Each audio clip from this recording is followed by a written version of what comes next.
Καλώς ήρθατε στην Ακαδημία Ψηφιακών Δεξιοτήτων, ένα παιχνίδι ευπαξιμένης πραγματικότητας.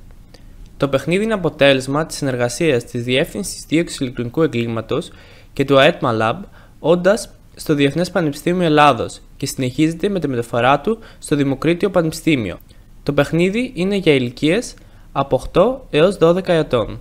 2 έως 4 παίκτες στη Πανεπιστημίου της Δίωξης του Ηλεκτρονικού Εγκλήματος εξασκούν τις γνώσεις τους καθώς εξερευνούν τις 7 σχολές που υπάρχουν. Ο δρόμος της κάθε σχολής είναι γεμάτος με ερωτήσεις γνώσεων και διαδραστικά σενάρια που αφορούν θέματα ασφάλειας και συμπεριφοράς στο διαδίκτυο. Οι παίκτες μαθαίνουν παίζοντας, μιας και κάθε σχολή έχει τις δικές της κάρτες σεναρίων που θα πρέπει να απαντηθούν σωστά. Οι κάρτες αυτές σκανάρονται και εμφανίζονται σε πραγματικό χρόνο μπροστά στους παίκτες. Νικητής είναι αυτός που θα καταφέρει να μαζέψει τους περισσότερους πόντους από τις ερωτήσεις.